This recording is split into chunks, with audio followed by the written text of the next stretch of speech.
आज हम जानेंगे कि अनुलोम विलोम प्राणायाम कैसे करते हैं और इसके क्या लाभ हैं, क्या सावधानियां हैं।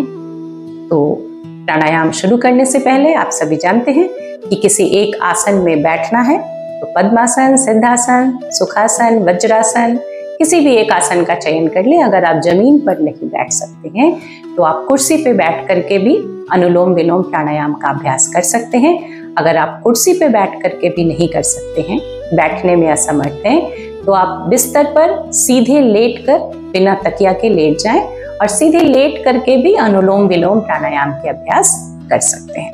तो आइए, हमने आसन लगा लिया है, सिद्धासन में मैं बैठी हूँ और सिद्धासन में बैठते हुए अनुलोम विलोम प्राणायाम को शुरू करते हैं।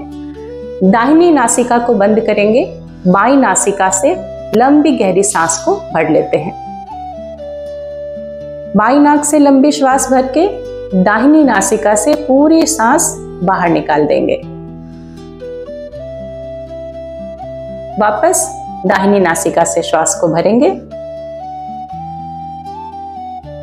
और बाईं नासिका से श्वास को बाहर निकाल देंगे। इसको आप ऐसे भी जान सकते हैं कि जब भी हम शुरू करते हैं तो बाईं नाक से सांस भरते हुए शुरू करेंगे। एक चीज आपको ध्यान रखना है, और दूसरी चीज, जिस नाक से आप सांस को छोड़ते हैं उसी नाक से वापस सांस को भरना है और दूसरी तरफ से हम छोड़ेंगे, वापस भरते हैं, दूसरी तरफ से छोड़ते हैं। यही प्रक्रिया हमारी चलती रहती है। आइए करके देख लेते हैं।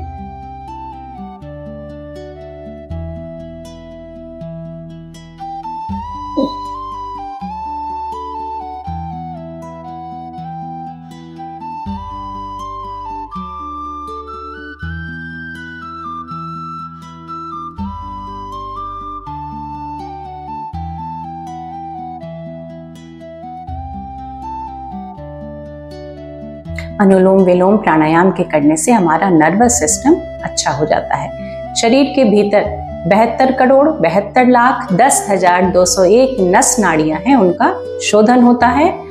पंच प्राण हैं, प्राण, अपान, उदान, समान और व्यान। पंच प्राण हमारे पुष्ट हो जाते हैं। प्राण शक्ति, जीवनी शक्ति हमारे शरीर की सबल होती है, जिससे कि शरीर के भीतर की कोई भी छोटी बड़ी रोग बीमारियां हैं स्वतः ही मिटने लगती हैं। और कई ऐसी बीमारियां हैं उसमें तो त्वरित लाभ देती हैं, तुरंत लाभ देती हैं और बीमारियां हमारी क्योर भी होती हैं।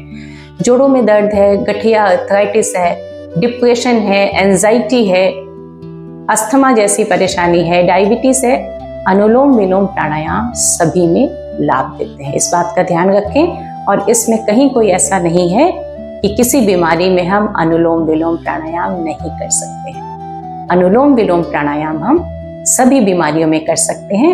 बस अगर अस्थमा है, आपके लंग्स कमजोर हैं, हृदय कमजोर है, तो थोड़ा आराम आराम से करेंगे, तीव्र गति से नहीं करेंगे। लेकिन अनुलोम विलोम आप बैठ के कर सकते हैं, सीधे लेट करके भी कर सकते हैं, और सबसे खास बात है 24 घंटे में आप इसे कभी भी कर सकते हैं। भोजन करने के आधा 1 घंटे के बाद भी आप अनुलोम विलोम प्राणायाम के अभ्यास कर सकते हैं। अनिद्रा की समस्या होती है, नींद नहीं आती है, घबराहट होती है, तब भी इसका अभ्यास करें। रात में सोने से पहले करते हैं अनुलोम विलोम प्राणायाम तो नींद अच्छी आती है। तो अनुलोम विलोम प्राणायाम के बहुत सारे लाभ हैं, चमत्कारिक प्राणायाम है और इसे जरूर करना चाहिए। सामान्य लोगों को कम से कम 15 मिनट इसके अभ्यास जरूर करने चाहिए, और अगर बड़ी बीमारियां हैं तो आप इसका समय बढ़ा दें। आधे घंटे 1 घंटे अनुलोम विलोम प्राणायाम करते हैं तो पार्किंसन जैसे रोग हैं, बड़ी बड़ी बीमारियां हैं, सब ठीक हो जाती हैं। तो आज अनुलोम विलोम को हमने जाना। नाड़ी शोधन की क्रिया जब हम इसको कुछ देर पूरक रेचक के साथ करते हैं, सांसों के रेशियो के साथ करते हैं, तो ये नाड़ी शोधन प्राणायाम हो जाता है, जिसे हम आगे के वीडियो में देखेंगे। चंद्रभेदी, सूर्यभेदी और नाड़ी शोधन प्राणायाम आगे के वीडियो में देखते हैं। आज हम अनुलोम विलोम को जाने। आज के लिए इतना ही। नमस्कार।